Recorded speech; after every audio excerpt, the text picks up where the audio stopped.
अगर हम बात करें तो सिर्फ आर्टिकल 14 नहीं है, इसका एक ग्रुप है, आर्टिकल 14 से लेकर 18 तक,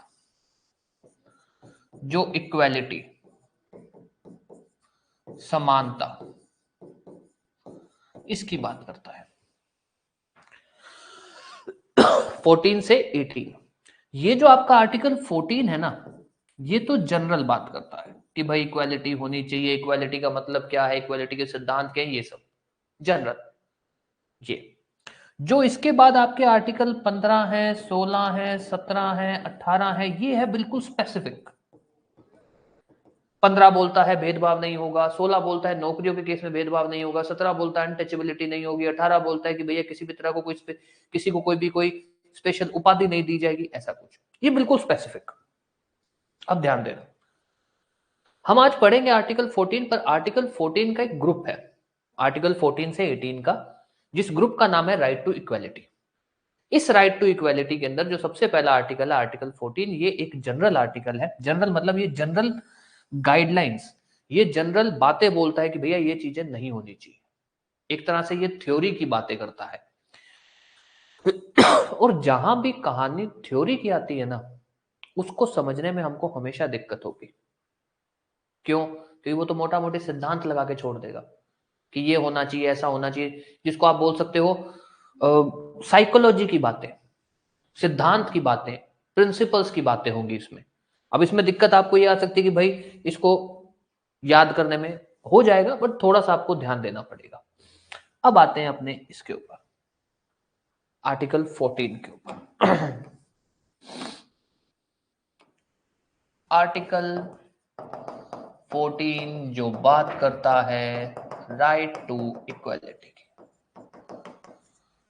सबसे पहले आते हैं ये आर्टिकल कहना क्या चाहता है, सिर्फ जो बेयर एक्ट में लिखा हुआ है। बेयर एक्ट के अंदर ये आर्टिकल सिर्फ एक लाइन का है। क्या है? State shall not deny to any person equality before law and equal protection of. ध्यान देना भाई, यहां से आपका टॉपिक चालू होता है।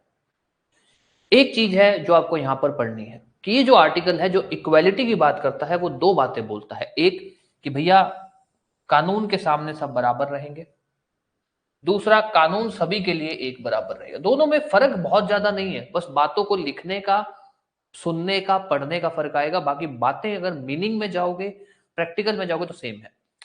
ये कहता है कि दो चीजें, सभी लोग कानून के समान होंगे, दूसरा हर किसी को लिए कानून एक बराबर होगा। उसके बाद ये आर्टिकल किसको लगता है? प्री में पूछा जाने वाला क्वेश्चन, हर तरह के आदमी को, चाहे वो भारत का नागरिक है, चाहे वो नॉन सिटीजन है, चाहे वो कोई भी है, एनी पर्सन, एनी पर्सन। तो जो ये बोल रहा है आर्टिकल 14 कि भाई दो चीजें होनी चाहिए, और किसके लिए होनी चाहिए। तो सबसे पहला जो यहां से प्री का क्वेश्चन बनेगा, प्री का क्वेश्चन बनेगा तो इतना ही बनेगा, आर्टिकल 14 जो है वो किसके लिए है या किसको अप्लाई होता है, पहला क्वेश्चन।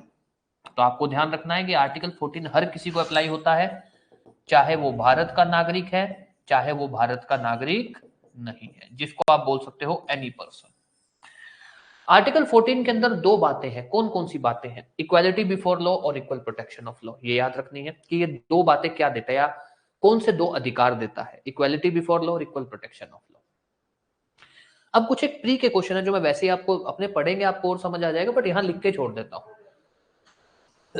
कहा जाता है कि इक्वालिटी बिफोर लॉ एक नेगेटिव कंसेप्ट है। क्यों है, कैसे है, मैं बता दूंगा। इक्वल प्रोटेक्शन ऑफ लॉ एक पॉजिटिव कंसेप्ट है। ये भी क्यों है, कैसे है, बट प्री के हिसाब से ध्यान रखना है। प्री के हिसाब से जो बातें हैं, अच्छा एक लाइन लिखनी भूल गया, बता, वो भी लिख दूंगा मैं, बट वो इंपॉर्टेंट नहीं है। आर्टिकल 14 किसको लगता है? आर्टिकल 14 कौन से दो अधिकार देता है? इक्वालिटी बिफोर लॉ कौन सा कंसेप्ट है, नेगेटिव है। Equal protection of law positive है। इक्वालिटी बिफोर लॉ कहां से लिया गया? एक मिनट यार,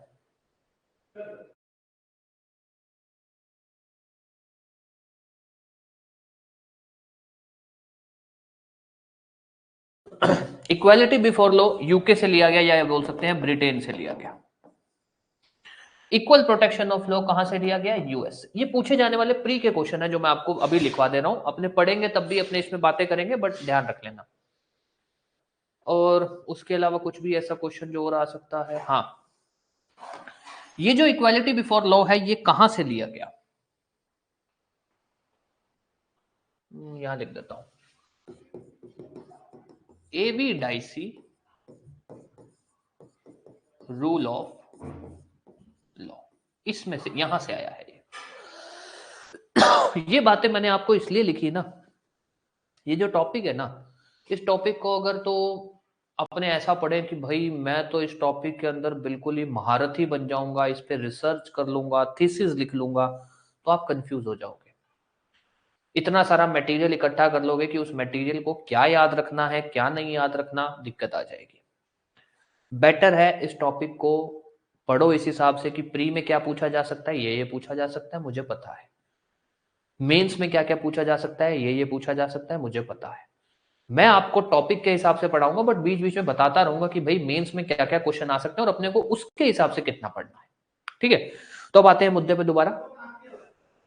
आपका जो आर्टिकल 14 है जो राइट टू इक्वालिटी की बात करता है, जिसके बारे में हम बात कर चुके हैं कि भैया जो राइट टू इक्वालिटी का जो आर्टिकल 14 है ये एक तरह से जनरल आर्टिकल है। ये जो आर्टिकल है ये कहां से लिया गया है? एवी डाइसी के रूल ऑफ लॉ से। एवी डाइसी की एक थ्योरी है, ये थ्योरी क्या है अपने इस पे भी बात करेंगे। उसके बाद हम बात करें तो ये आर्टिकल जो है ये किन लोगों पे लगता है? ये हर तरह के आदमी पे लगता है। ये आर्टिकल जो है इसके अंदर दो मेन बातें क्या है? इक्वालिटी बिफोर लॉ और इक्वल प्रोटेक्शन ऑफ लॉ। ये इक्वालिटी बिफोर लॉ कहां से लिया गया? इक्वल प्रोटेक्शन ऑफ लॉ कहां से लिया गया? Equality before law negative concept है कि पॉजिटिव कंसेप्ट है? Equal protection of law negative concept है कि पॉजिटिव कंसेप्ट है? मोटा मोटी कोई भी डाउट, कुछ भी नहीं समझ आया, कुछ भी, ये मैंने प्री के हिसाब से बता दिया कि यहां से क्या पूछ, प्री में इससे बाहर कुछ नहीं पूछा जाएगा आपसे।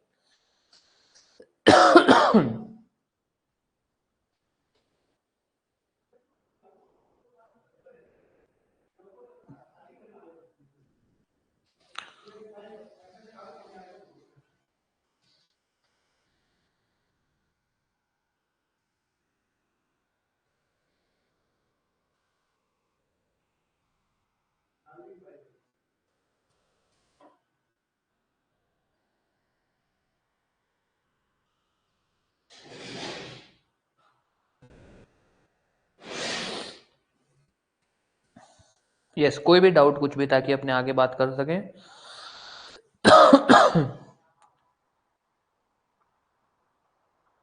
ठीक है, अभी अपने क्लास कंटिन्यू कर देते हैं।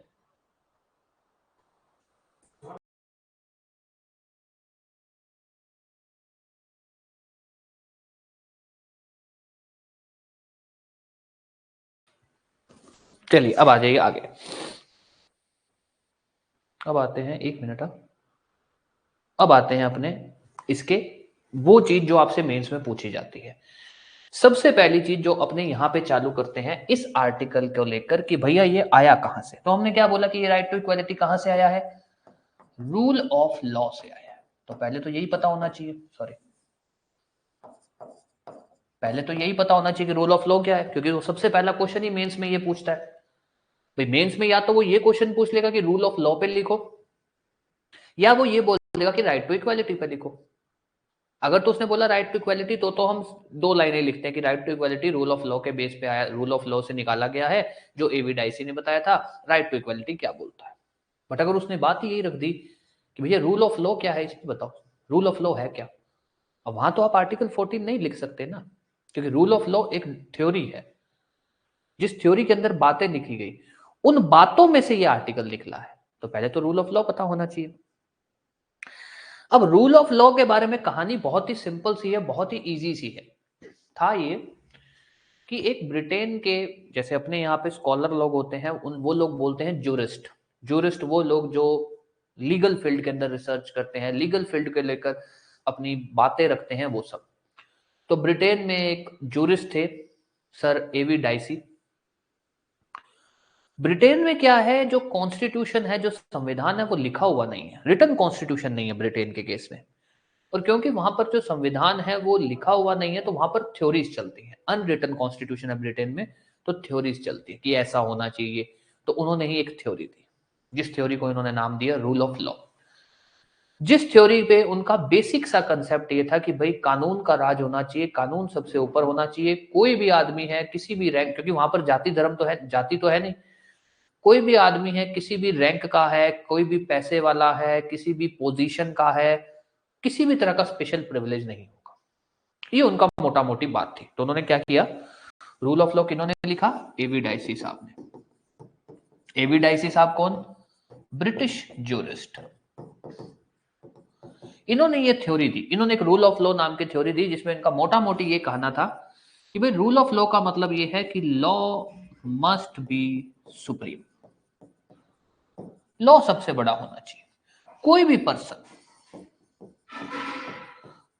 पर्सन किसी भी रैंक का है, किसी भी पोजीशन का है, कोई भी special, sorry, no special privilege, किसी भी तरह की स्पेशल प्रिविलेज नहीं मिलेगी। 2 लाइनों में इनकी कहानी थी, बट ऑब्वियस है 2 लाइनों में कहानी होती तो उनको कौन पूछता। तो उन्होंने और आगे बातें लिखी कि भाई ये जो हम बहुत बोल रहे हैं ना कि लॉ सुप्रीम होना चाहिए, किसी भी तरह का स्पेशल प्रिविलेज नहीं होना चाहिए, ये हमको अचीव अगर करना है तो हमको 3 चीजों पे काम करना होगा। ये अगर हमको अचीव करना है तो 3 चीजों पे काम करना होगा। तो इन्होंने क्या किया, ये थ्योरी लिखने के बाद, जो 2 या 3 लाइनों की थ्योरी थी, उसके बाद इन्होंने इस थ्योरी के अंदर 3 बातें लिखी, जिसको हम पोस्टुलेट्स बोल सकते हैं, जिनको हम ये बोल सकते हैं कि इस थ्योरी के 3 इंपॉर्टेंट पॉइंट्स, कि अगर आपको ये थ्योरी अचीव करनी है, अगर आपको ये रूल ऑफ लॉ जैसी चीज रखनी है, तो क्या 3 चीजें होनी चाहिए। जिसके अंदर इन्होंने बोला कि भाई सबसे पहला होना चाहिए लॉ मस्ट बी सुप्रीम। कैसे भी लिख देना है, मैं आपको दोबारा बोल रहा हूं, ऐसा नहीं है कि यही लिखना है लॉ मस्ट बी सुप्रीम, आप ऐसा भी लिख लॉ इज सुप्रीम। या फिर आप ये बोल सकते हो एब्सेंस ऑफ आर्बिट्रेरी पावर। इसके अंदर इन्होंने सिंपल सी बात बोली कि भाई ऐसा है, लॉ सबसे सबसे ऊपर लॉ ही होना चाहिए, कोई भी लॉ से बड़ा नहीं होगा, किसी भी तरह का कोई भी पर्सन हो। इसमें इन्होंने इतनी सी बात है। तो यहाँ इन्होंने जो, इसको आप ऐसा लिख सकते हो कि लॉ इज सुप्रीम या लॉ मस्ट बी सुप्रीम के अंदर इनका कहना ये था कि कोई भी पर्सन हो, किसी भी रैंक का हो, वो लॉ से बड़ा नहीं होगा। कोई भी पर्सन है, अगर उसने कोई भी ऐसा काम किया है जो कानून के खिलाफ है, तो उसको पनिश किया ही जाएगा। ये इन्होंने ऐसी बात बोली कि भाई कोई भी पर्सन है, any person, any rank, any position is not above law. कोई भी बंदा कानून के ऊपर नहीं है। अब मैं आपको दोबारा बोल रहा हूं, मैंने आपको शुरू में क्यों बोला कि भाई ये टॉपिक को आपको याद करने में या पढ़ते टाइम आपको ऐसा लगेगा कि यार मतलब मेहनत लग रही है, क्योंकि इसमें ऐसा नहीं है कि मैं आपको प्रैक्टिकली कनेक्ट कर दूं, मैं आपको बोल दूं अच्छा ये है, इस ये ऐसे ऐसे करके जो अभी बात चल रही है वो ये है। थ्योरी है, और थ्योरी में कर कुछ नहीं रहे हैं। ये जो 2 लाइनें इन्होंने लिखी है ना, इसी को बस कैसे ना कैसे घुमा फिरा के लिख रहे हैं, कभी कैसे कभी कैसे। देख लो, लॉ सुप्रीम होना चाहिए, कोई भी पर्सन हो उसको स्पेशल प्रिविलेज नहीं होनी चाहिए। यहां क्या लिख रहे हैं कि भैया लॉ मस्ट बी सुप्रीम, कोई भी पर्सन हो वो लॉ के ऊपर नहीं होगा। वो बात तो एक ही है, बस घुमा फिरा के लिख रहे हैं। अपने को भी ऐसे करना पड़ेगा, ध्यान रखना पड़ेगा, क्योंकि अगर पूछ रहा है तो लिखना तो पड़ेगा। सॉरी, कोई भी पर्सन है वो लॉ से ऊपर नहीं होगा, लॉ जो है वो सुप्रीम होगा। और इसी के अंदर आप ये बात और लिख देना, क्योंकि ऑब्वियस इन्होंने भी ये बात लिखी है, अगर कोई भी पर्सन है वो कोई भी काम करता है जिसको आप बोल सकते हो कि वो अगेंस्ट लॉ है, तो वो पनिश किया जाएगा, मस्ट बी पनिश्ड। ये 3 बातें इन्होंने इसमें लिख दी, ये 3 बातें इन्होंने इसमें लिख दी। आप इसको ऐसे लिख देना। उसके बाद ये पहले पॉइंट हुआ, उसके बाद दूसरा,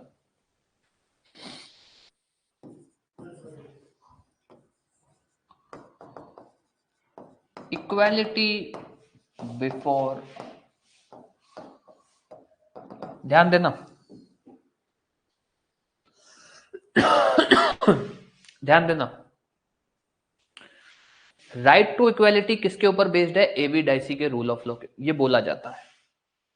बट अगर मैं ये बोलूं कि एवी डाइसी के रूल ऑफ लॉ के अंदर इस चीज की बात नहीं हुई थी, नहीं हुई थी। एवी डाइसी के रूल ऑफ लॉ के अंदर इक्वालिटी बिफोर लॉ की बात हुई थी। अब ये क्या बात बनी? नॉर्मली जैसे नहीं मैं आपको बोल दूं कि यार मान लीजिए आपने घर बनाया और आपने घर का डिजाइन कैसे लिया? पड़ोस के घर से, मोटा मोटी, कि यार मेरे को भी ऐसा सा घर बनाना है, मोटा मोटी ये है कि बोल दिया कि इनका घर जो है फलाने का जो डिजाइन है उससे लिया गया है, पर एज इट इज नहीं, कट कॉपी पेस्ट नहीं किया। आपने क्या किया? उसके अंदर जो मेन मेन बातें थी सिर्फ वो ली, बाकी अपने हिसाब से चीजें और डाल दी। यही यहां किया। राइट टू इक्वालिटी का कंसेप्ट एवी डाइसी के रूल ऑफ लॉ पे बेस्ड है, पर अगर आपसे ये पूछ लिया जाए कि इक्वलिटी बिफोर लॉ या इक्वल प्रोटेक्शन ऑफ लॉ, दोनों में से कौन सी चीज रूल ऑफ लॉ में लिखी गई है? इसका रूल ऑफ लॉ में मेंशन नहीं है, तो ये ध्यान रखना, ठीक है। अब आ जाओ, रूल ऑफ लॉ में पहली बात होगी। रूल ऑफ लॉ में दूसरी बात ये आती है इक्वालिटी बिफोर लॉ, कि भाई इक्वालिटी बिफोर लॉ के बारे में क्या बातें हैं। तो जब अपने इक्वालिटी बिफोर लॉ की बात करते हैं, यही बात हम यहां लिखेंगे, यही बात हम जब अपने आर्टिकल 14 पढ़ेंगे तब भी वही लिखेंगे, वहां भी यही बात लिखेंगे। तो इक्वालिटी बिफोर लॉ के केस में हम सीधी सी बात बोलते हैं, थोड़ा सा बस चीजों को घुमाऊंगा और कुछ नहीं, बातें मोटा मोटी सेम ही रहेंगी। इक्वालिटी बिफोर लॉ में हम ये कहते हैं कि भाई हर कोई कानून के सामने सेम है, किसी भी तरह का स्पेशल प्रिविलेज नहीं होगा। बस आप ये चीज ध्यान रखोगे, हमने एक बात बोली कि इक्वालिटी बिफोर लॉ एक नेगेटिव कंसेप्ट है, ब्रिटेन से लिया गया है, ऑब्वियस रूल ऑफ लॉ से लिया गया है, नेगेटिव कंसेप्ट है। नेगेटिव पॉजिटिव का मतलब ये होता है कि जो उसकी लैंग्वेज है ना वो नेगेटिव है, उसमें नॉट वर्ड यूज्ड है, नॉट, नहीं, ये सब। तो आप भी वैसे ही लिखोगे, वैसे ही लिखना है। जैसे नॉट वर्ड यूज है तो आप ऐसे लिखोगे कि भाई इक्वालिटी बिफोर लॉ ये बोलता है कि किसी भी पर्सन को स्पेशल प्रिविलेज नहीं है। पॉजिटिव लैंग्वेज में नहीं लिखोगे कि किसी भी पर्सन को स्पेशल प्रिविलेज नहीं है, कोई भी पर्सन किसी भी रैंक का है, किसी भी पोजीशन का है, एक मिनट ना, कोई भी पर्सन किसी भी रैंक का है, किसी भी पोजीशन का है, उसको किसी भी तरह की स्पेशल प्रिविलेज नहीं मिलेगी। अब ध्यान देना, ये जो अपने पढ़ते हैं ना कि भाई इक्वालिटी बोलता है कि सब एक समान है, सब एक समान है, प्रैक्टिकल ये बात नहीं है। ये तो ठीक है, बात चल रही है इक्वालिटी की, तो मैंने बोल दिया सब एक समान है, सब एक समान है, ये एक्चुअली में ये नहीं है। यहां पर अपने ये बात नहीं लिखेंगे। यहां पर हम एवी डेसी साहब की जो बात है, जो ये बोल रहे हैं कि सभी लोग कानून के समान, कानून के लिए सभी लोग बराबर है, किसी तरह की स्पेशल प्रिविलेज नहीं होगी, कोई स्पेशल ट्रीटमेंट नहीं, हम यहीं तक लिखेंगे। बट ये बात मैं आपको दोबारा बोल रहा हूं कि जब हम आएंगे हमारे आर्टिकल 14 पर, तब हम एक चीज ऐड करेंगे, क्या? कि सभी लोग कानून के सामने बराबर हैं, पर वही लोग जो एक समान है। कोई आपसे नीचा है तो उसको कानून स्पेशल प्रिविलेज दे सकता है, आप किसी से कमजोर हो तो आपको स्पेशल प्रिविलेज दिया जा सकता है। ये हम बात आर्टिकल 14 में लिखेंगे, यहां नहीं लिखेंगे। यहां हम इतनी सी बातें लिखेंगे। तो इक्वालिटी बिफोर लॉ जो एवी डाइसी साहब के, उसमें हम इतनी सी बात लिखेंगे कि भाई all persons are equal before law, किसी भी तरह की स्पेशल प्रिविलेज नहीं होगी किसी भी पर्सन को। कोई भी पर्सन किसी भी रैंक का है,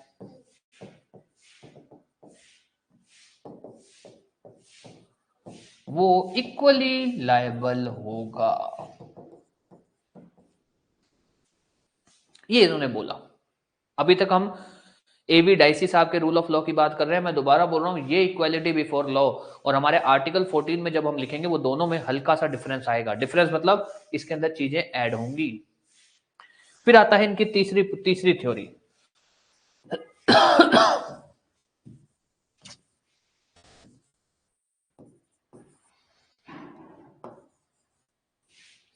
तीसरी थ्योरी है constitution is the outcome of ordinary law. अब ये क्या है? अब ध्यान देना, ब्रिटेन में तो ऑर्डिनरी लॉ नाम की चीजें नहीं थी, हमारे यहाँ तो है। हमारे यहाँ तो आईपीसी है, कॉन्ट्रैक्ट है, टीपी है, सब कुछ है। ब्रिटेन में रिटर्न नहीं है। ब्रिटेन में चीजें रिटर्न में नहीं है। ब्रिटेन के अंदर जो चीजें हैं वो अनरिटन है। एक मिनट, किसी का फोन आ रहा है। हेलो जी, नमस्कार।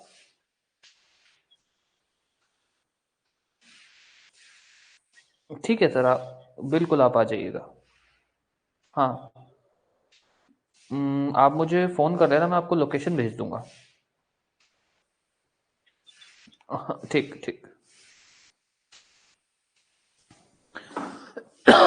सॉरी। हाँ, अब हमारे यहाँ तो हम ऐसा बोल देते कि भाई कॉन्स्टिट्यूशन का मतलब क्या है, जो ये छोटे छोटे कानून है इन्हीं के अंदर से जो बातें उठाई गई हैं। वहां पर ऐसा नहीं है, वहां पर ऑर्डिनरी लॉ है ही नहीं, वहां पर छोटे नॉर्मल कानून है ही नहीं, वहां तो सब कुछ अनरिटन है। ब्रिटेन के लिए ऑर्डिनरी लॉ क्या है?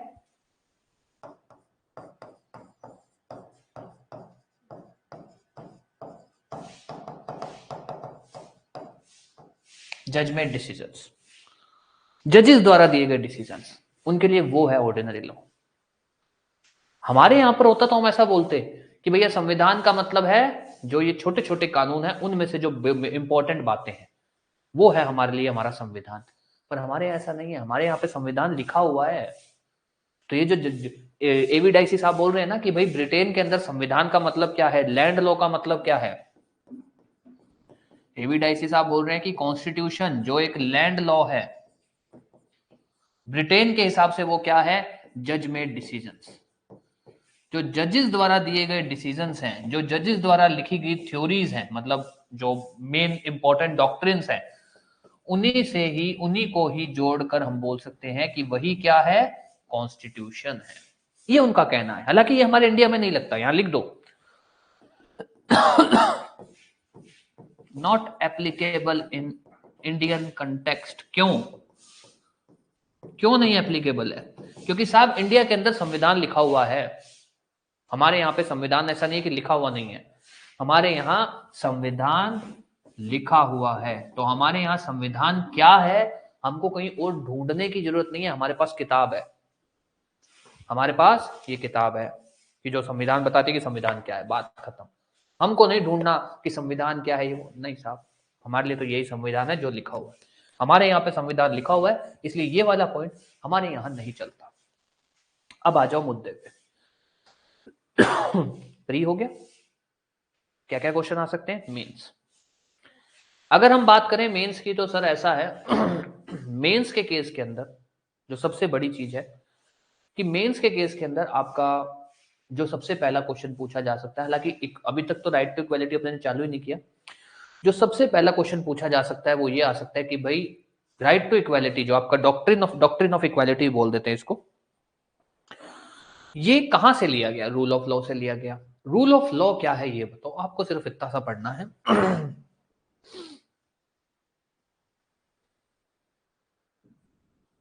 यहां से चालू करना कि भाई रूल ऑफ लॉ क्या है। एवी डाइसी जो ब्रिटिश जूरिस्ट है उन्होंने रूल ऑफ लॉ बनाया है, उन्होंने रूल ऑफ लॉ जैम की एक थ्योरी प्रोपाउंड की या लिखी, जिसका मतलब ये है। उसके बाद इस रूल ऑफ लॉ के अंदर मेन 3 बातें हैं। पहली बात ये, इस पहली बात में क्या क्या है, और यहां पर ध्यान देना यहां पर तो आपको कोई दिक्कत नहीं आएगी, यहां पर तो ठीक है। ये जब आप दूसरा पॉइंट लिखोगे ना, इक्वालिटी बिफोर लॉ, तब आप इसको इतना ही लिखना, आर्टिकल 14 और इसका थोड़ा सा अलग चलेगा। फिर उसके बाद तीसरा पॉइंट आपका आ जाएगा संविधान क्या है। तो संविधान क्या है वो आप लिखोगे कि उनके हिसाब से संविधान क्या है। क्यों है? क्योंकि वहां पर अनरिटन कॉन्स्टिट्यूशन है। पर ये चीज इंडिया में नहीं लगती है, क्योंकि इंडिया के अंदर जो संविधान है वो लिखित संविधान है, तो हम ये चीज नहीं फॉलो करते हैं। रूल ऑफ लॉ को लेकर कोई भी डाउट कि नहीं समझ आया, दोबारा बता दो, कुछ भी ऐसा क्वेश्चन कि भाई ये बता दो भाई क्या कवर करना है इसमें, कुछ भी ऐसा डाउट जो लग रहा है कि हाँ मेरे को पता होना चाहिए, मेरे को नहीं समझ आया, कैसे लिखना है ये नहीं समझ आया, क्या लिखना है ये नहीं समझ आया, कुछ भी। रूल ऑफ लॉ ना आपके इंटरव्यूज में भी पूछा जाता है। जब आप जुडिशरी का इंटरव्यू दोगे ना, तब भी वो पूछ लेते हैं कि अच्छा रूल ऑफ लॉ क्या है, यही बता दो। क्योंकि ऑब्वियस वो थोड़ा सा इनडायरेक्ट क्वेश्चन बन जाता है, तो कई बार हम लोग नहीं प्रिपेयर करके जाते तो एकदम से घबरा जाते हैं कि यार रूल ऑफ लॉ क्या बताएं। बिल्कुल सिंपल, मोटा मोटी बातें बताओ।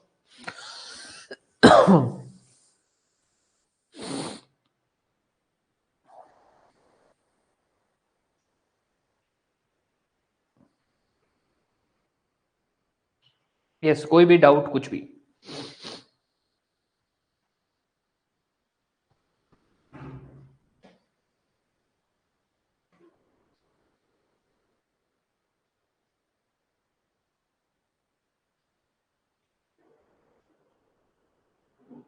हाँ बिल्कुल, कोई प्रॉब्लम नहीं, मैं दोबारा बता देता हूँ। सॉरी यार, थोड़ा सा कल आपकी क्लास भी इसी वजह से नहीं हो पाई, मेरी तबीयत खराब हो गई थी। मैंने किसी को कहा कि भाई मैसेज डाल देना ये वो, पर वही है, किसी को कहा हुआ काम कभी होता तो है नहीं। उन्होंने ना मैसेज डाला, ना ही आप लोग के फोन उठाए। पर चलो कोई बात नहीं, अब आ जाओ मुद्दे पे। ध्यान देना, रूल ऑफ लॉ। पहली बात तो हम रूल ऑफ लॉ पढ़ क्यों रहे हैं। हाँ गया, एक मिनट। आप पहली बात तो हम रूल ऑफ लॉ पढ़ क्यों रहे हैं। हम रूल ऑफ लॉ इसलिए पढ़ रहे हैं क्योंकि हमारा जो आज का टॉपिक है, जिसको हम राइट टू इक्वालिटी बोलते हैं, वो रूल ऑफ लॉ से आया है। वो किस सिद्धांत से आया? रूल ऑफ लॉ के सिद्धांत से आया। अब मुद्दे की बात आती है कि साहब ठीक है, रूल ऑफ लॉ के सिद्धांत से आया है, राइट टू इक्वालिटी है, ठीक है, मान गए आपकी बात। पर हमारा ध्यान कहां जाता है? राइट टू इक्वालिटी पढ़ लो, अरे पढ़ लेंगे राइट टू इक्वालिटी, ये तो पढ़ लो रूल ऑफ लॉ क्या है। तो बहुत सिंपल रखना, कुछ इसमें मैं बोल दूं कि अरे ऐसा लिखना वैसा लिखना, बिल्कुल सिंपल। कैसे? रूल ऑफ लॉ के बारे में अगर वो पूछता है, कितने नंबर का पूछेगा? 3 नंबर, 4 नंबर, 6 नंबर, मैक्सिमम इतना पूछेगा। राजस्थान जुडिशरी के कंटेक्स्ट में इतना ही पूछेगा, उससे ज्यादा नहीं पूछेगा। रूल ऑफ लॉ के बारे में वो आपसे पूछता है तो आप सीधा लिखना कि भाई ये जो रूल ऑफ लॉ की थ्योरी है, ये एवी डाइसी जो ब्रिटिश ज्यूरिस्ट है उन्होंने निकाली है, या उन्होंने उनके द्वारा बनाई गई है, जिसके अंदर ये कहा गया rule of law. Rule of law का मतलब ही है कानून का राज, कानून सबसे बड़ा, जिसके अंदर ये कहा गया कि लॉ सुप्रीम है और लॉ हमेशा सुप्रीम रहेगा। कोई भी ऐसा बंदा जिसकी कोई भी बहुत बड़ी रैंक है, कोई बहुत ही अलग कुछ वो पोजीशन का है, उसको कोई स्पेशल प्रिविलेज नहीं रहेगी। हर कोई कानून के आगे एक समान है। बात खत्म। फिर उसके बाद सीधा 2 बातें लिख दी, इतना बहुत है। फिर उसके बाद सीधा कि भाई जो रूल ऑफ लॉ है, इसमें मोटा मोटी 3 बातें हैं, कि ये 3 बातें अगर आप कर देते हो तो रूल ऑफ लॉ अचीव हो जाएगा। कि अगर रूल ऑफ लॉ कैसे अचीव किया जाए, इसकी बात आती है ना, कि कैसे कानून का राज रखा जाए, तो उन्होंने कहा 3 चीजें कर दो। एक, सुप्रीमेसी ऑफ लॉ, ये अचीव करवा दो कि कानून सबसे बड़ा रहेगा। कोई भी बंदा हो, कुछ भी हो, कानून से ऊपर नहीं जाएगा। अगर आप कुछ भी करते हो जो कानून के खिलाफ है तो आपको पनिश किया जाएगा। आप ये नहीं कह सकते हो सॉरी, आप ये नहीं कह सकते हो कि मैं तो राष्ट्रपति हूं, मुझे कैसे जेल में डाल सकते हो। नहीं सर, एविडाइस से नहीं करना। कोई भी हो, चाहे राजा हो, क्योंकि उस टाइम पे तो राजा ही होते, चाहे राजा खुद है, अगर वो भी कानून के खिलाफ जाता है तो उसको भी पनिश किया जाएगा, कोई भी आदमी हो। तो सुप्रीमेसी ऑफ लॉ में लॉ सुप्रीम होना चाहिए। अगर कोई भी आदमी हो, वो कोई भी हो, एनी पर्सन, किसी भी रैंक का हो, इवन राजा खुद है, अगर वो कुछ भी ऐसा करता है जो कानून के खिलाफ है, उसको पनिश किया जाएगा। दूसरी बात दूसरी बात है इक्वालिटी बिफोर लॉ, जो हम आर्टिकल 14 में एज इट इज लिखा हुआ है, जिसका सिंपल सा मतलब है, यहाँ भी बातें ऐसी है कि भाई हर कोई कानून के समान, हर कोई कानून के जो कानून के सामने हर कोई एक समान है, कानून किसी को भी कोई भी स्पेशल प्रिविलेज नहीं देगा। ये सब बातें हैं इक्वालिटी बिफोर लॉ, यही बातें हैं और कुछ भी नहीं है। तीसरा, संविधान क्या होगा। ध्यान देना, जब आप ये बात लिख दोगे कि रूल ऑफ लॉ क्या है, रूल ऑफ लॉ में आपने 2 बातें लिख दी, तो ऐसे पढ़ना कि इस रूल ऑफ लॉ को अचीव करने के लिए क्या करने की जरूरत है। 3 चीजें। पहला, इक्वल आपका सुप्रीमेसी ऑफ लॉ, दूसरा इक्वालिटी ऑफ बिफोर लॉ, तीसरा संविधान क्या है। ये 3 चीजें हमको अचीव करनी है। सुप्रीमेसी ऑफ लॉ कैसे अचीव होगी? कि लॉ सबसे बड़ा होगा, कोई भी आदमी किसी भी रैंक का है, एक। दूसरा, equality before law, equality before law कैसे अचीव होगी? ये बात है कि भाई स्पेशल प्रिविलेज नहीं होना चाहिए। तीसरा, संविधान क्या होगा। आप किसको लैंड लॉ बोल सकते हो? लैंड लॉ क्यों? ताकि ये हो सके कि अगर कोई भी कानून बनेगा तो इसके अनुसार बनेगा। कोई भी कानून अगर इस संविधान या लैंड लॉ के खिलाफ जा रहा है तो वो कानून रद्द कर दिया जाएगा। तो संविधान क्या होगा? किसको आप लैंड लॉ बोलोगे? किसको आप ये बोल सकते हो कि यार इस चीज के खिलाफ कुछ नहीं जा सकता, कोई भी कानून हो, कोई भी एक्शन हो, कुछ भी। तो वहां पर तो अनरिटन था, वहां पर तो रिटन कॉन्स्टिट्यूशन ही नहीं था। तो इन्होंने बोला जो जजेस द्वारा लिए गए डिसीजंस है, जो जजेस द्वारा बताई गई थ्योरी है, जैसे अपने यहाँ जज होते हैं वैसे वहां भी है, उनको हम संविधान मानेंगे। उनकी थ्योरीज के खिलाफ, उनके डिसीजन के खिलाफ कुछ नहीं होगा। तो ये 3 बातें आप लिख देना। देन उसके बाद एक और चीज क्योंकि भाई ऑब्वियस है, जैसे कल आप लोग तो सब जानते होंगे पारुल मैम है, तो उनसे उनके साथ एक सेशन था, तो ऑब्वियस है कि भाई आपके आंसर को दूसरे के आंसर से अलग क्या बनाएगा? क्या तो आपका कंटेंट, पर कंटेंट लगभग सेम होता है, चाहे मैं पढ़ाऊं, कोई पढ़ाए, कुछ भी पढ़ाए, कंटेंट लगभग सेम है।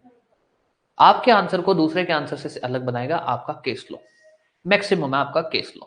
तो अब आ जाते हैं, जब आप रूल ऑफ लॉ को पढ़ चुके होगे तो उसके बाद आपको 2 केस लॉ ध्यान रखने हैं, जिसके अंदर रूल ऑफ लॉ को basic feature of Indian constitution बताया गया था।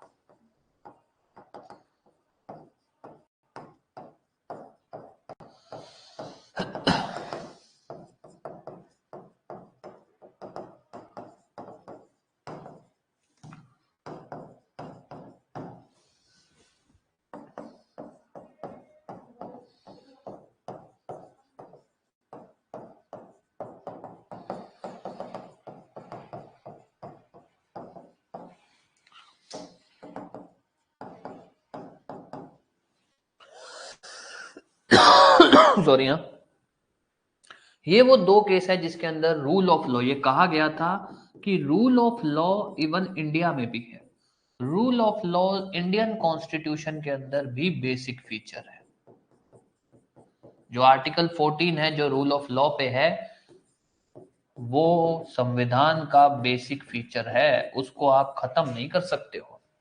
ये दोनों केस थे। तो आप इसके बाद लिख देना कि भाई रूल ऑफ लॉ के ऊपर जो हमारा इंडियन केस लॉ है, इंदिरा गांधी राजनारायण के अंदर ये बात बोली गई थी कि रूल ऑफ लॉ एक basic feature of Indian constitution. और रूल ऑफ लॉ किस पे, रूल ऑफ लॉ के बेस पे कौन सा आर्टिकल है? आर्टिकल 14। तो आर्टिकल 14 भी क्या है? बेसिक फीचर है ऑफ कॉन्स्टिट्यूशन ऑफ इंडिया। बस यहां इतना बहुत है, इससे बाद ज्यादा आपको पढ़ने की जरूरत नहीं है। यस, कोई भी डाउट, ताकि फिर अपने आगे आर्टिकल 14 को चालू करें।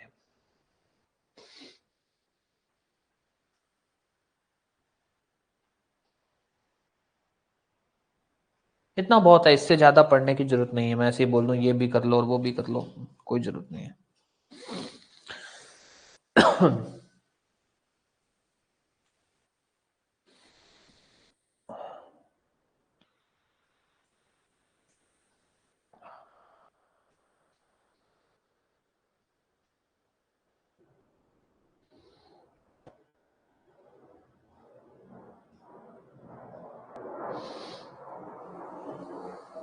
ठीक है, अब आ जाइए आगे। अब आते हैं आर्टिकल 14 पे। अब आप प्री में तो मैंने जो बता दिया कि भाई ऐसा ही आएगा और ये पढ़ लेना। अब आते हैं आर्टिकल 14 पे कि भाई आर्टिकल 14 को अपने कैसे पढ़ेंगे, कितना पढ़ लें, अगर मेंस में आता है तो हम लिख दें। आर्टिकल 14 अगर आपसे मेंस में पूछा जाएगा तो दोबारा बोल रहा हूं, 2-3 तरह से पूछा जा सकता है। पहला, राइट टू इक्वालिटी पर शॉर्ट नोट लिखिए। दूसरा, क्या राइट टू इक्वालिटी परमिट करता है reasonable classification? Sorry, reasonable classification, ये सब क्या है? क्या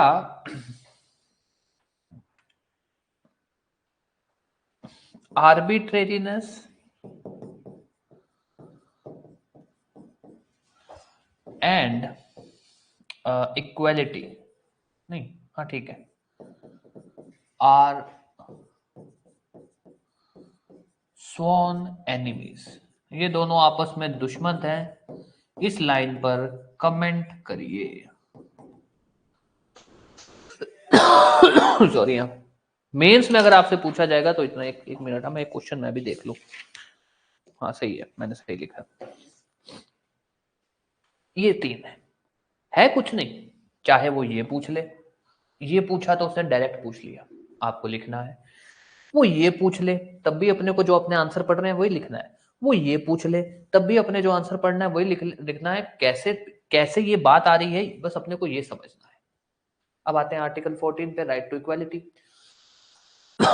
राइट टू इक्वालिटी अब ऑब्वियस है भाई, वो चालू कर रहा है तो कुछ तो बेरेक्ट लिखोगे, कुछ तो बेरेक्ट की बात करोगे, ऐसे थोड़ी सीधा ही घुसा दोगे कहानी।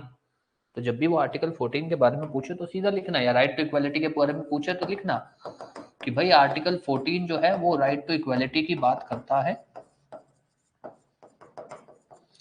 जो ये बोलता है कि स्टेट जो है shall not deny to any person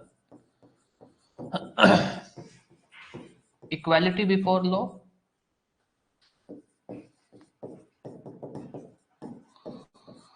and equal protection of law within territory of India. मतलब ये आर्टिकल सिर्फ भारत के एरिया में ही लगेगा, कोई भी ऐसा एरिया जो भारत के अंदर है, with in territory of India. अब ध्यान देना, ये आपने आर्टिकल लिख दिया, अब कैसे लिखोगे? अब दो तीन बातें लिख देना कि भाई ये article apply to all person, चाहे सिटीजन है चाहे नहीं है, अप्लाई टू ऑल पर्सन्स। ये आर्टिकल सिर्फ इंडियन टेरिटरी में लगता है, इंडिया के बाहर नहीं लगता है। It applies only to territory of India. ठीक है, उसके बाद ये लिख देना कि भाई ये जो आर्टिकल है ये कहां से लिया गया है, एवी डाइसी साहब के रूल ऑफ लॉ से लिया गया है। इतना ही लिखना, फालतू के अंदर रूल ऑफ लॉ को समझाने मत बैठ जाना कि रूल ऑफ लॉ क्या है। एवी डाइसी साहब के रूल ऑफ लॉ पे लिया गया है। ये तो हुई उसकी बेसिक, पहले आपने ये लिख दिया, फिर लिख दिया भाई ये जो आर्टिकल है ये हर तरह के आदमी को लगता है, चाहे वो भारत का नागरिक है नहीं है, ये सिर्फ इंडियन टेरिटरी के अंदर अंदर लगता है, इसका कोई भी एक्स्ट्रा टेरिटोरियल एक्सटेंट नहीं है, मतलब इंडिया के बाहर नहीं लग सकता। मतलब अगर समानता होनी चाहिए तो भारत की टेरिटरी पे होनी चाहिए, उसके बाहर कुछ भी हो रहा है कोई फर्क नहीं पड़ता। ये एबी डाइसी साहब से लिया गया।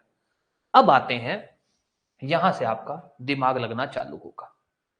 अब आप लिखना चालू करोगे कि भाई ये जो आपका आर्टिकल 14 राइट टू इक्वालिटी है, इसके दो इंपॉर्टेंट पॉइंट्स हैं या फीचर्स हैं, जिसमें आप पहला लिखोगे राइट टू इक्वालिटी, या ये भी लिख सकते हो कि भाई आर्टिकल 14 जो राइट टू इक्वालिटी है वो दो मेन इंपॉर्टेंट चीजें अचीव करना चाहता है, या कुछ भी ऐसा लिख सकते हो जो आपको अच्छा लगे वैसा। नोट्स में आपको ये सारी चीजें वैसे मिल ही जाएंगी, बट थोड़ा लिखने की बता देता हूं। अब बात आती है इक्वालिटी बिफोर लॉ। अब इक्वालिटी बिफोर लॉ हम पढ़ चुके हैं, हमने एवी डाइसी साहब का पढ़ा, तो उन्होंने बात बोली कि भाई इक्वालिटी बिफोर लॉ का मतलब होता है कि कानून के सामने सभी बराबर हैं, कोई भी पर्सन है, किसी भी रैंक का है, किसी भी पोजीशन का, उसको स्पेशल प्रिविलेज नहीं मिलेगा, ये हमने पढ़ा। पर यहां पर सिर्फ इतना नहीं चलेगा, यहां पर जब हम ये बात लिख देंगे उसके बाद हम आगे और लिखेंगे कि भाई आर्टिकल 14 अपने, क्योंकि अपने आर्टिकल 14 के हिसाब से लिख रहे हैं, तो हम क्या लिखेंगे कि आर्टिकल 14 ये कहता है कि हर कोई आदमी कानून के सामने एक जैसा रहेगा, कोई भी पर्सन है, किसी भी तरह के रैंक का है, किसी भी तरह की पोजीशन पे, उसको कोई स्पेशल प्रिविलेज नहीं मिलेगा, जिसका मतलब है किसी भी तरह का भेदभाव नहीं होगा, नो डिस्क्रिमिनेशन। उसके बाद लिखोगे, ये तो पुरानी बात लिखती, उसके बाद कि आर्टिकल 14 ये कहना चाहता है कि भाई जो लाइक सिचुएशन के लोग हैं वही एक साथ ट्रीट किए जाएंगे। अब ये बात आप कैसे निकाल सकते हो? सॉरी, हम इसके ऊपर केस लॉस है, केस लॉस के पे तो चलो अपने आगे बात करेंगे, बट अपने को ये चीज यहां लिखनी है, क्योंकि हमारा संविधान ये बात बोलता है। हमारे संविधान में इक्वालिटी बिफोर लॉ को ऐसे नहीं लिखा गया कि बस सब एक समान होने चाहिए, चाहे कोई भी हो, किसी तरह का भेदभाव नहीं होगा। बात सही है, भेदभाव नहीं होगा, पर हमारा संविधान ये भी कहता है कि भाई जो लोग एक जैसे हैं ना, सिर्फ उन्हीं को एक जैसा रखो। कोई गरीब है तो उसको उसको हेल्प करो, उसको रिजर्वेशन दो, कोई पिछड़ी जाति का है तो उसको रिजर्वेशन दो, हमारा आर्टिकल 15 ये बोल रहा है। तो अगर हम सिर्फ इतना लिख के छोड़ देंगे कि ये कह रहा है कि कानून सबके लिए बराबर होगा, कोई कानून से बड़ा नहीं होगा, कोई रैंक है, कुछ है, कोई स्पेशल प्रिविलेज नहीं होगा, तो एग्जामिनर बोलेगा आर्टिकल 15 फिर क्या है, 16 क्या है? तो इसीलिए हम बाद में ये लिखेंगे आगे कि आर्टिकल 14 ये कहना चाहता है कि एक समान लोग जो हैं वो होंगे, जिसका मतलब ये है कि हमारे यहां क्या हो सकता है, रीजनेबल क्लासिफिकेशन हो सकता है।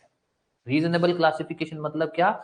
एक ऐसा भेदभाव, एक ऐसा कैटेगरी बना रहे हो आप जो उचित है, जो सोसाइटी की डेवलपमेंट के लिए उचित है। एक तो हुआ कि मैंने बोल दिया कि भाई मान लो क्लास में 10 बच्चे बैठे हैं, मैंने बोल दिया जो आगे की रो वाले हैं उनको ज्यादा नंबर मिलेंगे, पीछे की रो वालों को कम नंबर मिलेंगे। भाई ये क्या बात हुई? इसमें ये क्या बात हुई, आगे वालों को ज्यादा नंबर, पीछे वालों को, ऐसा नहीं, ये गलत बात है। वही मैं बोल दूं कि यार जो बच्चे 10 दिन से पढ़ रहे हैं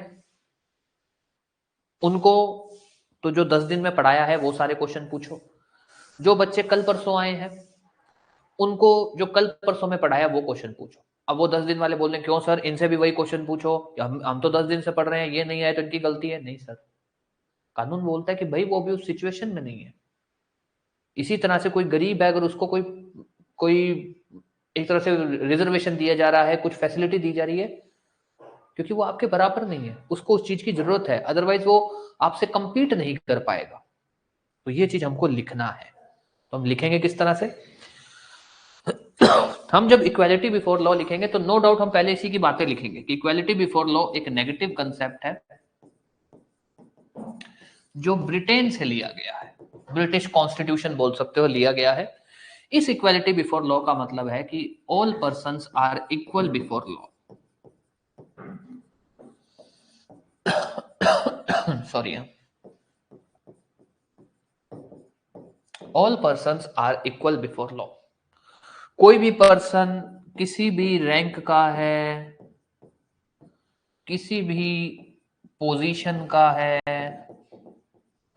कोई स्पेशल प्रिविलेज नहीं होगा।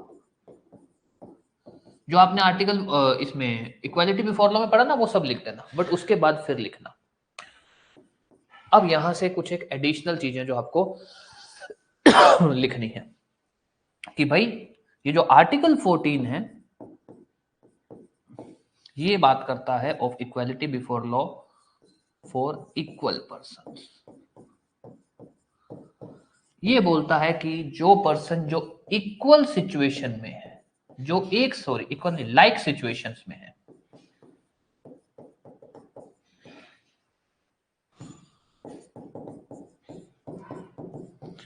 उन्हीं को सिमिलर ट्रीटमेंट होना चाहिए, उन्हीं का एक समान, जो भी आपको उन पे कानून लगाने हैं वो लगने चाहिए। जिसका मतलब ये है कि इक्वालिटी बिफोर लॉ क्या परमिट करता है, रीजनेबल क्लासिफिकेशन परमिट करता है। अब ध्यान देना, ऑब्वियस है कि भाई मैं आपको उस हिसाब से बता रहा हूं कि जितना आपको पढ़ने की जरूरत है, बट कुछ एक चीजें जो अपने को वैसे पता होनी चाहिए।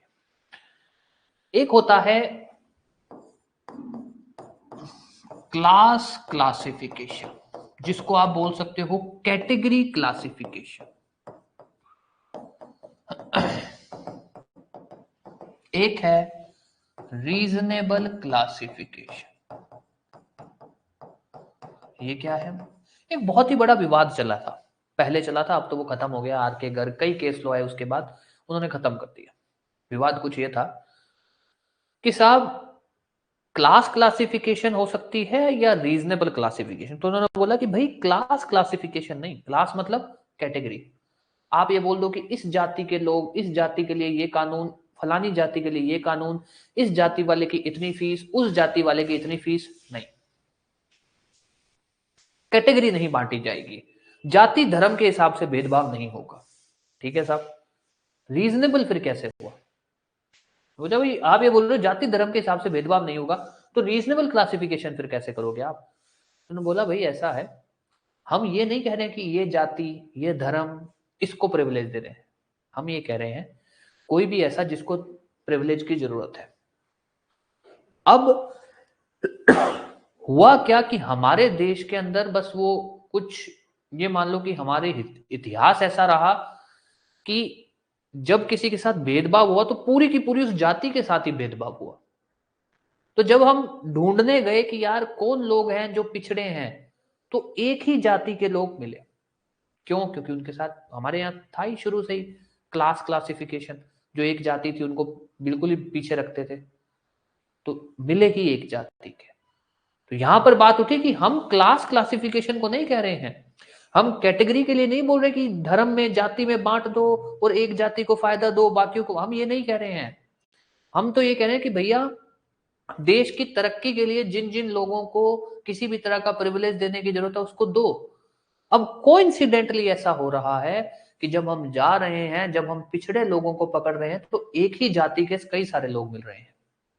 एक ही धर्म के कई सारे लोग मिल रहे हैं।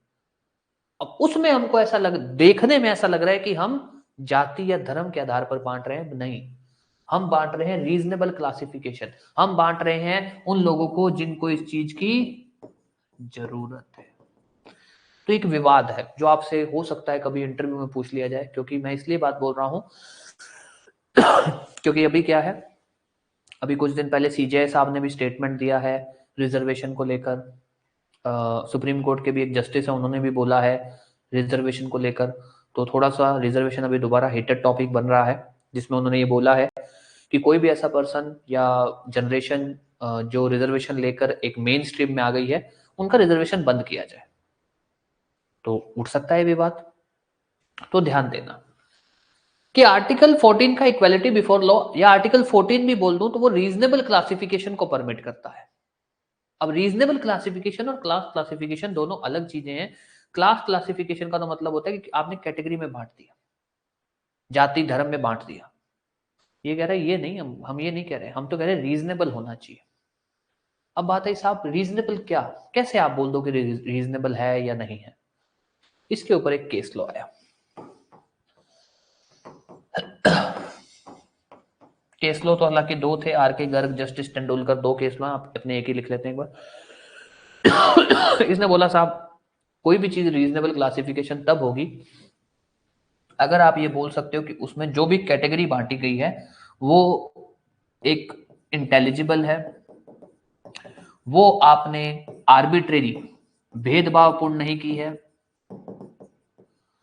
वो हम ये बोल सकते हैं कि भाई जो आपने क्लासिफिकेशन की है उसमें एक प्रॉपर क्लासिफिकेशन जिसको आप बोल सकते हो कि हाँ भाई इनको स्पेशल प्रिविलेज बनता है।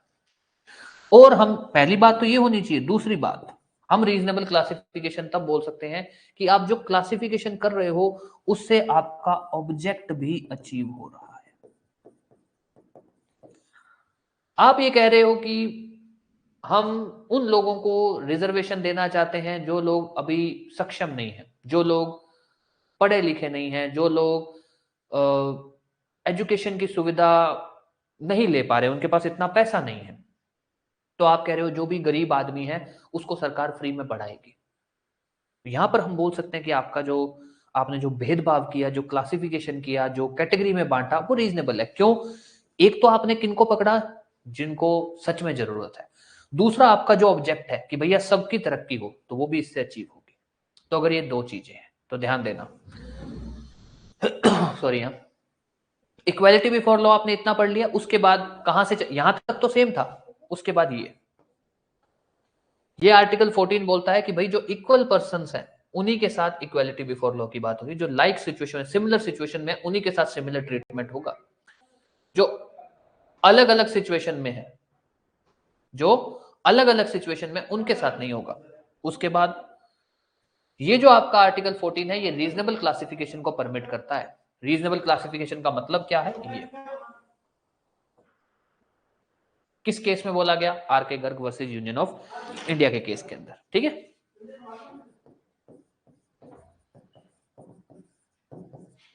आर के Garg versus union of India AIR 1981, ये है। अब मैं आपको बोल दूं इसमें ये पढ़ लो, इसमें वो पढ़ लो, कुछ नहीं पढ़ना है, इतना ही लिखना है।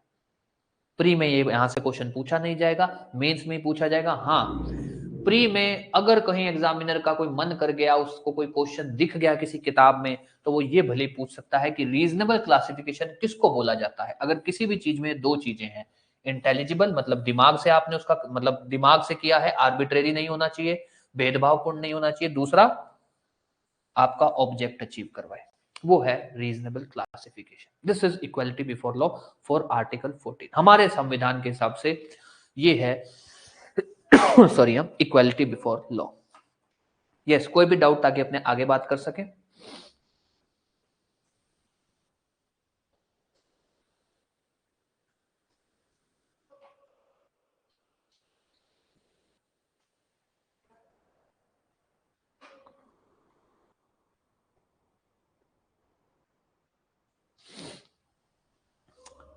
यस, कोई भी डाउट, थोड़ा सा लग रहा होगा अजीब सा, कोई बात नहीं।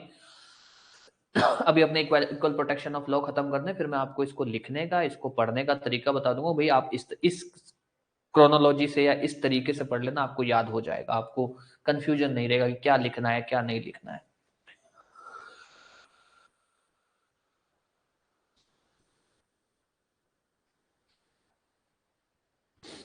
हाँ जी, कोई भी डाउट ताकि अपने आगे बात कर सके।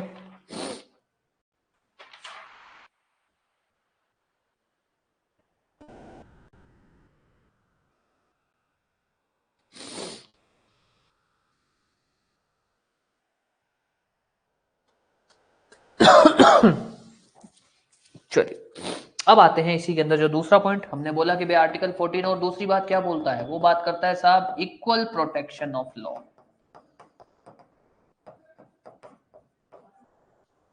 एक है इक्वालिटी बिफोर लॉ और दूसरा है इक्वल प्रोटेक्शन ऑफ लॉ। अब ये इक्वल प्रोटेक्शन ऑफ लॉ का मतलब क्या है कुछ नहीं, बात वही है, बस इसको पॉजिटिव सेंस में लिखा। पॉजिटिव सेंस में कैसे कि साहब कानून सबके लिए बराबर होना चाहिए, कानून सबको एक जैसी सुरक्षा दे। ये नेगेटिव बात नहीं, बस ध्यान बातें वही हैं, बस ये है कि इसमें उन्होंने नेगेटिव ना लिख के पॉजिटिव लिख दिया कि भाई इक्वल प्रोटेक्शन ऑफ लॉ एक पॉजिटिव कंसेप्ट है जिसको हमने यूएस से बोरो किया, मतलब यूएस के संविधान से बोरो किया, यूएस कॉन्स्टिट्यूशन से।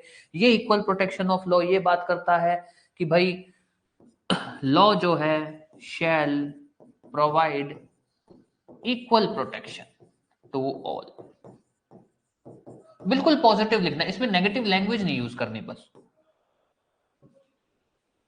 हर किसी को इक्वल प्रोटेक्शन। कोई भी पर्सन किसी भी रैंक का है, किसी भी जाति का है, किसी भी, उसको एक समान कानून लगेगा। Law shall apply equally. कोई भी पर्सन है उसके सेम राइट्स होंगे एंड सेम ड्यूटीज होंगे। ये नहीं है कि आप बोल रहे हो कि मेरे पास अधिकार उससे ज्यादा है, ड्यूटी उससे कम है, ड्यूटीज दूसरे से ज्यादा है, अधिकार उससे कम, ऐसा कुछ नहीं, इतना ही है फालतू के अंदर, और कुछ मत लिखना। अब आ जाओ कि भाई अब ऐसे तो अपने को समझ ही नहीं आ रहा, या यही नहीं आ पा रहा भाई याद कैसे करेंगे या लिखेंगे कैसे। एविडाइसी वाले में दिक्कत नहीं आई, एविडाइसी का लिख दोगे, 3 बातें लिख दोगे, केस लॉ लिख दोगे, एक आधी लाइन ये भी लिख दोगे कि इसी रूल ऑफ लॉ पे आर्टिकल 14 बेस्ड है, लिख दोगे। अब आ जाओ इसको कैसे लिखोगे। जब आप आर्टिकल 14 पढ़ोगे और उसको लिखोगे तो कुछ इस तरह से लिखना। पहले तो इसकी बेरेक्ट वाली बात लिख देना कि आर्टिकल 14 क्या बोलता है, फिर आर्टिकल 14 किस पर लगता है, आर्टिकल 14 कहां से लिया गया, इसकी जो हिस्ट्री है कहां से लिया गया। फिर उसके बाद क्या लिखना, जब आप इसकी वही 2 इंपॉर्टेंट बातें हैं, जैसे इक्वालिटी बिफोर लॉ है। अब आप क्या करना ना, इक्वालिटी बिफोर लॉ में रीजनेबल क्लासिफिकेशन को भी मत घुसाना, बीच में मत घुसाना। आप कितना लिखना इसमें या कितना पढ़ना इसमें, एक बार कहां गया, ये रहा, सिर्फ इतना लिखना, ये वाला जो हिस्सा है ना, इतना कि equality before law negative concept है, ब्रिटेन से लिया गया, क्या बोलता है, क्या इसकी बातें हैं, ये सब आर्टिकल 14 के हिसाब से इक्वालिटी बिफोर लॉ का मतलब क्या, इतना ही। ये वाली जो रीजनेबल क्लासिफिकेशन है इसको एक बार रोक देना, इसको चाहे एक बार मत लिखना, लिखने का मतलब है आंसर में मत लिखना। उसके बाद आप क्या लिख देना, इक्वल प्रोटेक्शन ऑफ लॉ।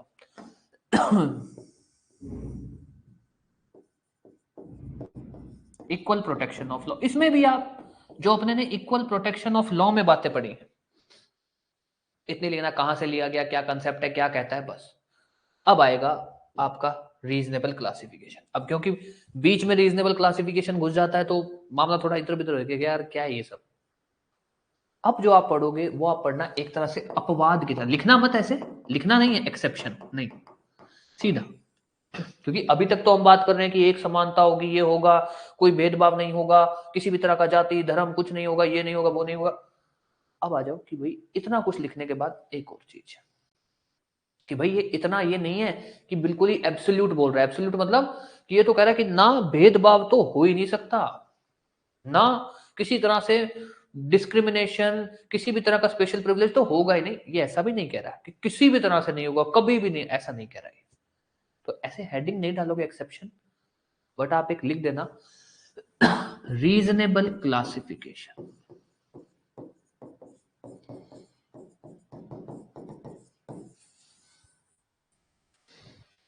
जिसको आप ऐसे लिखोगे कि भाई जो आर्टिकल 14 है ये एक्सेप्शन की तरह बात कर रहे हैं।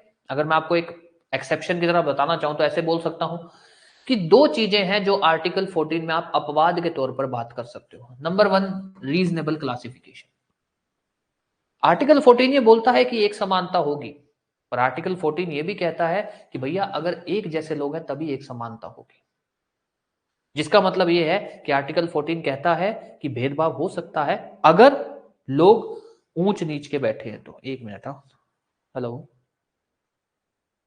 हेलो, बाद में देखेंगे। पहला अपवाद रीजनेबल क्लासिफिकेशन, जिसका सिंपल सा लॉजिक है, मतलब है कि आर्टिकल 14 रीजनेबल क्लासिफिकेशन को परमिट करता है। कैसे बोल सकते हो आप ये बात? आर्टिकल 14 की ये लैंग्वेज कि जो लोग एक समान हैं, सिर्फ उन्हीं के लिए कानून एक समान होगा, उन्हीं को ही एक जैसा ट्रीट किया जाएगा। जो लोग आपसे नीचे हैं, जो लोग आपसे ऊपर हैं, उनके लिए स्पेशल प्रिविलेज हो सकती है। ये आर्टिकल 14 में भी हमने बात बोली, यहां खुद बोली हमने इक्वालिटी बिफोर लॉ में। तो ये जो लैंग्वेज है कि जो लोग आपसे अलग है उनको स्पेशल प्रिविलेज हो सकता है, इसका मतलब यह है कि ये खुद कह रहा है कि क्लासिफिकेशन हो सकती है, कैटेगरी बांटी जा सकती है, पर ये कह रहा है कि कैटेगरी ऐसा नहीं है कि आपका मन चाहे वैसे बांट दो, बोल दो कि जिनका नाम गौरव है उनको तो स्पेशल प्रिविलेज होगी, जिनका नाम रुचि है उनको नहीं होगी। ऐसा नहीं भाई, लॉजिक होना चाहिए उसमें। क्या होना चाहिए? लॉजिक होना चाहिए। अब बात है लॉजिक मतलब कि साहब जिनको जरूरत है उनको स्पेशल प्रिविलेज दो। जिस लॉजिक को इन्होंने नाम दिया कि आप अगर क्लासिफिकेशन करते हो तो वो क्लासिफिकेशन इंटेलिजिबल क्लासिफिकेशन, इंटेलिजिबल मतलब इंटेलिजेंट, लॉजिकल, लगे कि हाँ जरूरत है इन लोगों को स्पेशल प्रिविलेज की। तो अब आते हैं एक्सेप्शन पे। कैसे लिखोगे? पढ़ना एक्सेप्शन की तरह, ऐसे एक्सेप्शन हेडिंग मत डालना। Reasonable classification,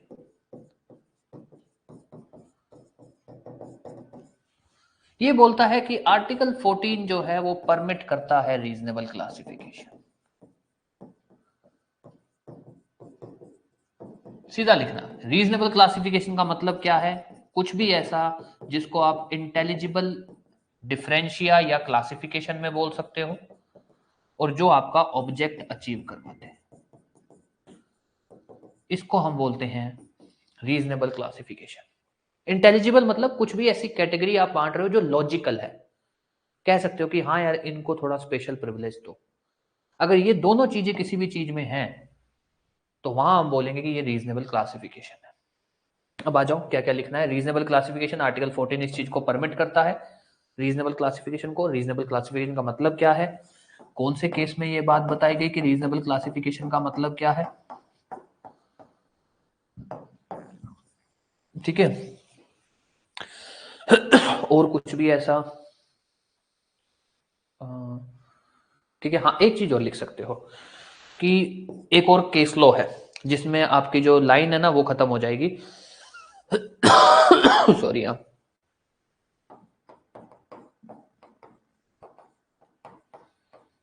state of Anwar सरकार की,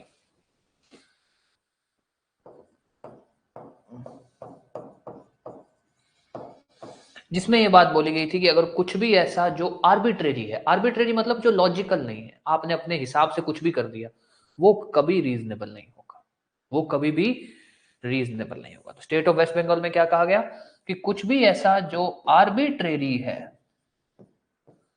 वो कभी भी रीजनेबल नहीं हो सकता, क्योंकि आर्बिट्रेरी का मतलब ये है कि आपने लॉजिक तो उसमें लगाया ही नहीं है, आपने अपने हिसाब से कुछ भी बोल दिया, वो कभी भी आपका रीजनेबल नहीं होगा। सॉरी, हाँ,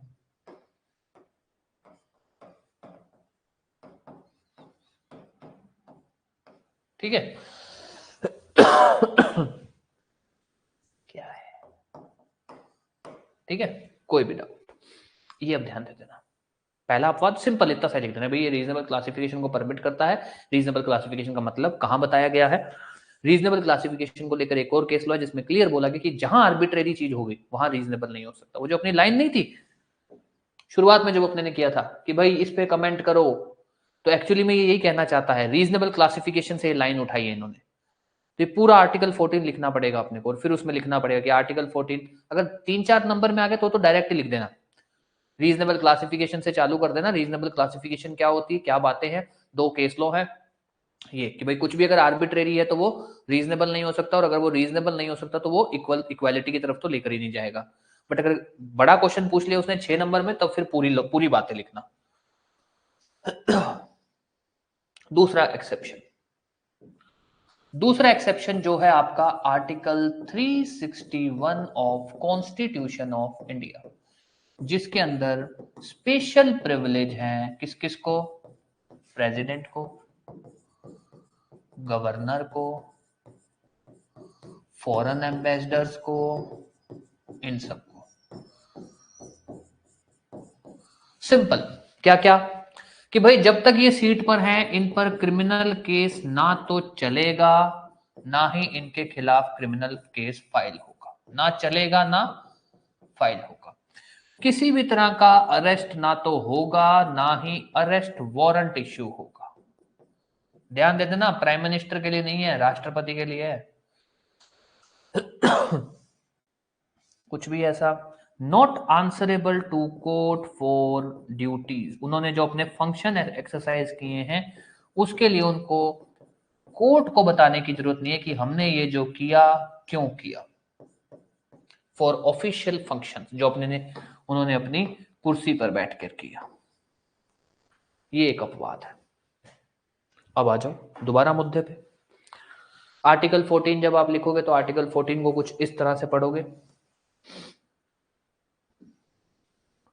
बेयर एक्ट की बात लिख दोगे, उसके बाद लाइन जो लिख दोगे, उसके बाद किस पे किस किस को लागू होता है, किस पे बेस्ड है एविडेंस, फिर उसके बाद इक्वालिटी बिफोर लॉ क्या बोलता है, इक्वल प्रोटेक्शन ऑफ लॉ है। तो ये अपवाद, पर आप ऐसे मत लिखना। उसके बाद आप लिखना कि भाई आर्टिकल 14 जो है वो पहली चीज, अगर हम मतलब इसके बाद कि आर्टिकल 14 रीजनेबल क्लासिफिकेशन को परमिट करता है। रीजनेबल क्लासिफिकेशन का मतलब क्या है, उसमें केस लॉ कौन सा है, हो गया जी। उसके बाद दूसरा लिख देना, आर्टिकल 361 भी एक तरह से रीजनेबल क्लासिफिकेशन की तरफ लेकर जाता है, स्पेशल प्रिविलेज की बात करता है, ये सब। उसके बाद अगर आपको, अब इनके बाद भी अगर आपको केस लॉ लिखना हो, आर के गर्ग का लिख दिया। इनके बाद भी एक ही केस लॉ है जो आप आर्टिकल 14 में भी यूज कर सकते हो, इंदिरा गांधी वर्सेस राज नारायण, जिसमें ये बोला गया था कि भाई 1975 कि भाई इक्वालिटी जो है बेसिक फीचर है of constitution of India. Rule of law हो, इक्वालिटी हो, एक ही बात है, क्योंकि उसी का ये पार्ट है। ये हुआ आपका आर्टिकल 14, इतना ही। इससे ज्यादा ना तो पढ़ने की जरूरत है, ना ही आपसे कभी भी पूछा जाएगा। इतना लिख दिया आपने, इतना अच्छे से डेकोरेट करके लिख दिया आपने, परफेक्ट आंसर है, कुछ भी बाहर नहीं जाएगा। हाँ जी, कोई भी डाउट कुछ भी किसी भी तरह का आप पूछ सकते हो। आर्टिकल 14 अपना यही खत्म है, इसीलिए मैंने आज शुरुआत का वो, क्योंकि मुझे ये था कि ये ना हो कि अपनी आर्टिकल 14 का टॉपिक बीच में रह जाए। आर्टिकल 14 इतना ही पढ़ने की जरूरत है, कहां से लिया वो बातें, आर्टिकल 14 क्या बोलता है वो बातें। आर्टिकल 14 के, वैसे तो आर्टिकल 14 में जो केस लॉ है वो एक ही है, इंदिरा गांधी वाला। बट अगर फिर भी आपको रीजनेबल क्लासिफिकेशन पे आर के गर्ग है, जस्टिस तेंदुलकर है, ई रोयप्पा है, ये 3 केस लॉ है, वो भी आपको नोट्स में मिल जाएंगे।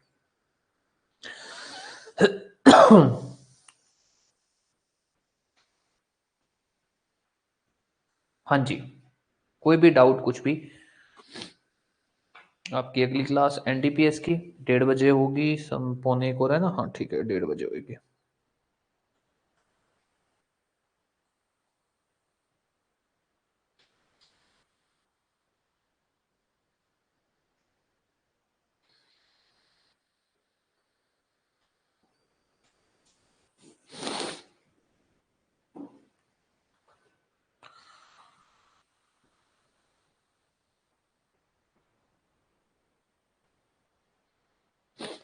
लो जी, खत्म कर दें क्लास फिर।